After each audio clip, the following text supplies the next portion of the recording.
에스겔 24장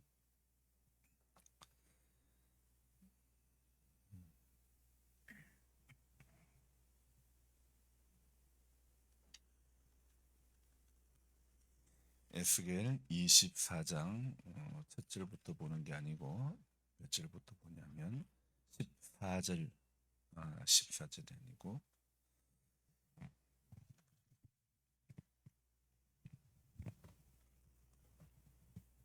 15절 보겠습니다. 15절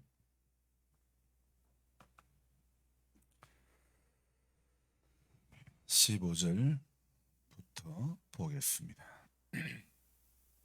여호와의 말씀이 또 내게 임하여 이르시되 인자야 내가 내 눈에 기뻐하는 것을 한 번 쳐서 빼앗으리니 너는 슬퍼하거나 울거나 눈물을 흘리거나 하지 말며 죽은 자들을 위하여 슬퍼하지 말고 조용히 탄식하며 수건으로 머리를 동이고 발에 신을 신고 입술을 가리지 말고 사람이 초상집에서 먹는 음식물을 먹지 말라 하신지라.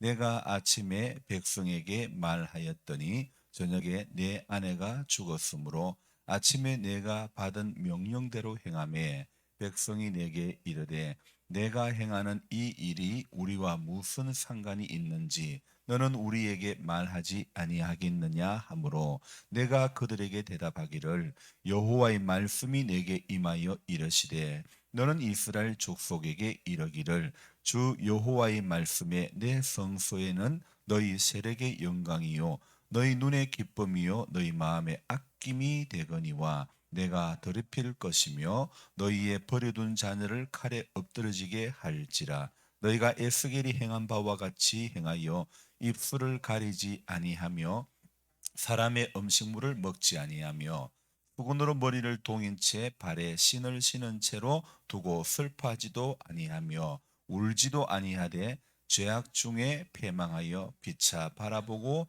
탄식하리라. 이같이 에스겔이 너희에게 표징이 되리니 그가 행한 대로 너희가 다 행할지라. 이 일이 이루어지면 내가 주 여호와인 줄 너희가 알리라 하라 하셨느니라. 아멘.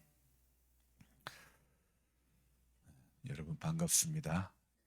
반가운 얼굴들 봅시다. 오늘은 이제 4월 16일이죠. 아무 반응이 없으시면 제가 4월 16일인데 우리는 사실 이 날을 잊지 못합니다. 왜? 2014년 4월 16일 학교를 다녀본 사람이라면 누구나 다 기대하는 날이 있지요. 바로 수학여행입니다. 한껏 부푼 마음으로 제주도를 향해 가던 단원고 학생들을 비롯하여 476명이 탄 세월호가 이제 진도 인근 해상에서 어이없는 기우뚱이 시작되었고 급기야 배는 약 1시간 만에 이제 물속에 완전히 가라앉고 말았지요. 죽음의 문턱에서 아이들이 촬영했던 그 영상을 여러분은 TV를 통해서 보셨을 것입니다. 너무도 안타까웠습니다. 왜 선장을 비롯한 승무원들은 아이들을 향하여 탈출하라고 외치지 않았을까요? 자신들만 살려고 비겁한 행동을 보이고 말았을까요? 선장이라면 배에 탄 승객들을 끝까지 책임을 져야 할 사람이 아닙니까? 그런데도 그는 어이없게 자신은 해경의 도움을 받아 구조되었고 그 중에 299명은 차가운 몸이 되었고 5명은 시신도 찾지 못한 실종의 상태로 이렇게 만들고 말았습니다. 그가 외치지 않으므로 304명이 영영 돌아오지 못할 강을 건너고 말았습니다. 지금 살아남은 사람도 극심한 스트레스와 트라우마로 아마 많은 고생을 하고 있으리라 생각됩니다. 이 모든 일의 원인은 무엇일까요? 배를 불법 개조했기 때문에, 과적했기 때문에, 화물차를 제대로 고정하지 않았기 때문에, 진도에 물살이 세어서 아니라는 거죠. 저는 이렇게 많은 사람들이 죽었던 것은 외침이 없었기 때문이라고 생각합니다. 선장이나 선원의 외침이 있었다면 결코 그렇게 많은 사람이 죽지는 않았을 것입니다. 왜 판단을 그것밖에 하지 못했을까? 침몰 사고를 직접 경험해 본 적이 없었기 때문에 그런가요? 여러분, 당황하면요, 판단이 흐려지기 마련입니다. 저는 90년 초에 다니던 회사 그 사원 아파트 아래에서 어떤 한 교회차에 불이 났었어요. 그래서 저는 직접 보질 않았지만은 야간 근무를 하는 직원이 이렇게 보았는데, 차에 불이 나자 이제 운전을 하던 집사님도 문을 열려고 하고 옆에 조수석에 탔던 목사님도 문을 열려고 했지만은 전혀 문이 열리지가 않았습니다. 평소에 차 문이 잘 안 열려지고 그렇지는 않았을 것이라고 저는 생각합니다. 갑자기 배가 기울어짐과 갑자기 차량 하재라는 현상을 맞이하였을 때 순간적으로 당황하였고 판단이 흐려져서 일어난 것이라고 저는 생각되어집니다. 살면서 우리는 갑자기 일어나는 이런 사고로 인해서 수많은 인명피해가 난 것을 경험해 보셨죠. 충분히 막을 수 있는 일들이 완전히 일어났다는 이 사실 앞에 너무 안타까웠습니다. 세월호의 선장만 외치지 않은 과실이 있을까? 오늘 저는 새벽에 말씀을 읽고 묵상을 하면서 그 선장만避難하라고 탈출하라고 외치지 않았던 과실, 그 선장에게만 있는 것일까? 나는 지금 잘 외치고 있는가? 이런 생각을 안 할 수가 없습니다. 복음적인 외침이 내 안에 있는가? 생명을 살리는 외침이 있느냐? 이 생각을 해보지 않을 수가 없습니다. 주의 길을 예비하였던 세례 요한처럼 광야의 외침이 되고 있는가? 세월호가 물속에 들어간 날부터 저에게는 오늘의 의미가 더욱 크게 다가왔습니다. 2001년 4월 16일 세월을 거슬러 지금으로부터 20년 전 저는 그토록 사모했던 목사 안수를 부산에서 받았죠. 광야와 같은 세상 속에서 외치는 자가 되라고 이 망나니 같은 저를 목사 안수를 받게 해 주셨습니다. 20년의 세월이 흐른 지금 나는 얼마나 바른 외침을 하고 있는가?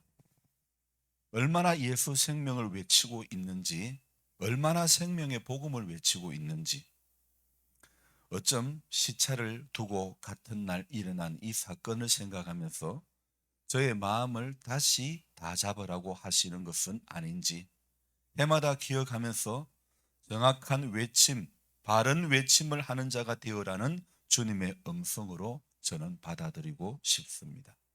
오늘을 살아가면서 말로도 외쳐야 하겠지만은 삶으로도 외쳐야 할 것입니다.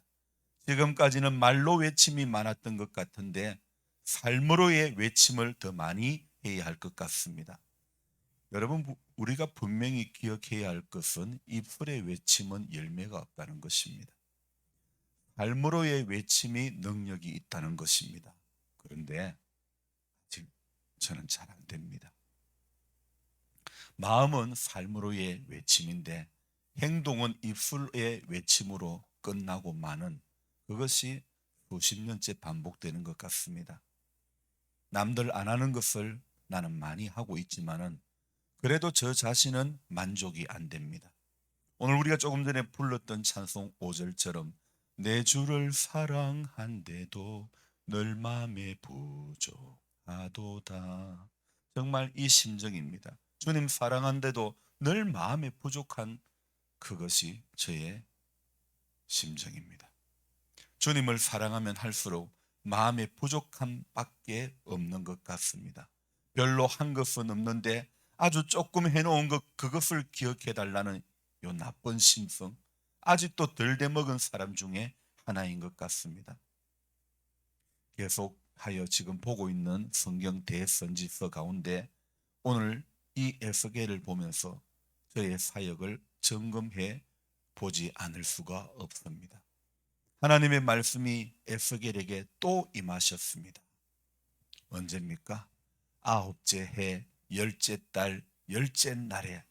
성경이 이제 이렇게 정확한 달수, 연수, 날짜 수를 기록하고 있는 것은 역사적인 사실을 증명하고 있는 것이라 그랬죠. 자, 아홉째 해, 열째 달, 열째 날에 하나님의 말씀이 또 에스겔에게 임합니다. 자, 그런데 에스겔에게 임한 하나님의 말씀이 여러분 어떤 말씀인 줄 아십니까? 오늘 16절에 하나님의 말씀이 에스겔에게 임하는데 너무나 안타까운 말씀이 여기에 기록이 되어 있습니다. 자, 16절 볼까요? 인자야, 내가 내 눈에 기뻐하는 것을, 자, 거기까지요. 내 눈에 기뻐하는 것, 그것이 무엇일까요? 하나님께서 오늘 에스겔에게 인자야, 내가 네 눈에 기뻐하는 것을 한번 쳐서 빼앗으리니 이 한번 쳐서 빼앗겠다 하는 것은 누구냐, 무엇이냐 하면 에스겔의 눈에 기뻐하는 것은 바로 에스겔의 아내입니다. 오늘 이 말씀에 보면요, 하나님께서 에스겔의 아내를 오늘 18절 볼까요? 내가 아침에 백성에게 말하였더니 저녁에 내 아내가 죽었으므로. 안타깝습니다. 하나님께서 말씀하신 내 눈에 기뻐하는 것은 다름 아닌 에스겔의 아내였습니다. 저는 구약 성경을 읽으면서 선지자들이 그들의 사역을 감당하고자 할 때 때로는 하나님께서 어이없는 요구를 할 때가 종종 있음을 발견해 봅니다. 그 예로 하나를 말씀을 드린다면, 하나님께서 호세아가 사역을 막 시작했을 때에 호세아에게 어이없는 부탁을 합니다. 너는 음란한 여인을 만나서 음란한 자식을 낳아라. 그런 이야기를 합니다. 호세아는 하나님의 일을 맡아서 이렇게 수고해야 될 선지자입니다. 하나님은 왜 이제 막 선지자의 사역을 시작하는 호세아에게 너 음란한 여인을 만나라. 너 참 가문 집안에 뼈대가 있는 여인을 만나서 너 사역을, 그래도 너 처가의 기도의 후원을 받아가지고 이렇게 하라. 이렇게 말씀해도 시원찮을 판인데 너는 음란한 여인을 만나서 음란한 자녀를 낳아라. 그럽니다. 솔직히 저는 성경을 보다가 이해가 안 돼도 너무 안 되는 구절들이 많은 것을 발견했습니다. 오늘 비슷한 상황이 지금 또 연출됩니다. 에스겔 선지자에게서 굳이 하나님께서 아내를 빼앗아 가려는 그 의도가 무엇인지, 에스겔 선지자의 아내를 빼앗아 가는 이 사건이 던지는 메시지가 무엇인지 우리는 발견해야 되는 겁니다. 왜 하나님께서 죽음을 애도하지 말라고 이 아내가 죽었을 때에 17절에 이렇게 이야기하고 있죠. 16절 끝부분에도 있습니다. 너는 슬퍼하거나 울거나 눈물을 흘리거나 하지 말며, 17절에 죽은 자들을 위하여 슬퍼하지 말고 조용히 탄식하며 수건으로 머리를 동이고 발에 신을 신고 입술을 가리지 말고 사람이 조상집에서 먹는 음식물을 먹지 말라 하신지라. 왜 하나님께서 죽음을 애도하지 말라는 이런 메시지를 주셨을까요? 죽은 자들을 위하여 슬퍼하지도 말고 조용히 탄식하며 수건으로 머리를 동이고 발에 신을 신고 입술을 가리지 말고 조상집에서 먹는 그런 음식 먹지 마라. 그렇게 이야기합니다. 도대체 뭘 어쩌란 말입니까? 아내가 죽었는데 그러면 웃고 있으란 말입니까? 납득이 안 가는 상황을 지금 연출시키는 하나님의 모습을 우리는 여기에서 볼 수 있지 않습니까? 그러나 우리는 성경 속의 한마디 한마디에는 반드시 그 구절이 주는 어떤 메시지가 있다는 것을 발견을 해야 되는 겁니다. 아내가 에스겔의 기쁨인 것처럼 성전은 이스라엘 백성 모두의 기쁨이 되는데 이 성전이 얼마의 시간이 지난 후에 바벨론에 의해서 이 성전이 회파되고 수많은 사람들의 죽음이 일어나기 때문에 누구의 죽음도 애도할 수 없는 그런 비참한 상황이 온다는 것을 미리 알려주는 것입니다. 그래서 21절 끝부분에 보면 이런 말씀이 있죠.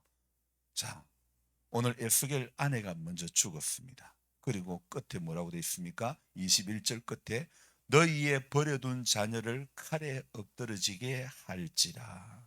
지금 자녀도 칼에 엎드러지게 되는 그런 이야기를 하고 있죠. 왜 이런 일이 일어나는 것입니까? 자, 찾아봅시다. 왜, 무엇 때문에 이런 일을 지금 연출하고 계시냐 이겁니다. 하나님께서 왜 에스겔의 아내를 데려가시고 에스겔이 네 눈에 기뻐하는 것을 내가 빼앗아가리라. 자녀를 칼에 엎드러지게 할지라. 왜 이런 것을 이런 덕이 안 되는 모습을 연출을 하고 있냐 이겁니다. 답은 한 가지입니다. 무엇이냐? 바로 죄의 문제입니다.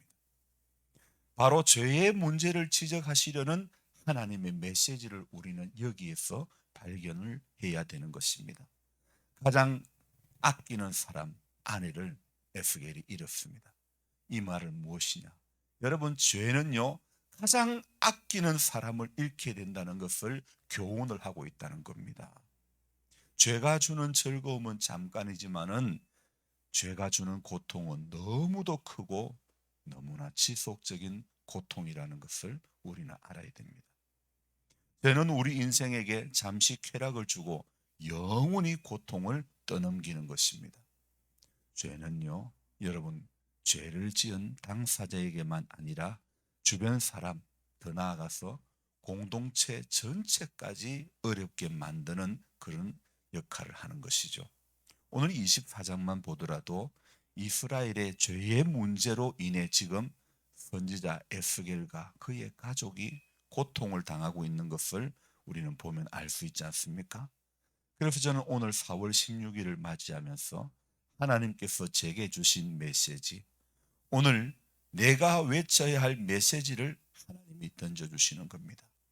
내가 죄로부터 멀어지라는 것과 함께하는 사람들이 죄로부터 멀어지라는 사실을 너는 외치라는 것입니다. 여러분, 우리 모두는 죄로부터 멀어져야 하는 것입니다. 성경을 읽다 보면 선지자들이 고통을 이렇게 겪는 것을 우리는 수월치 않게 발견할 수 있습니다. 선지자의 삶이란 결국 이런 고통을 감내해서라도 하나님의 뜻 앞에 초점을 맞추어 가는 삶이 바로 선지자의 삶 아닙니까? 호세아의 아내처럼 지금 이 에스겔의 아내는 음란한 여인도 아닙니다. 그런데 그녀를 빼앗아 간 것은 단 하나의 이유밖에 없다는 것입니다. 죄로 인해 예루살렘 성전이 멸망한다는 것을 알려주시려는 그 메시지라는 거죠. 목사 안수 20년.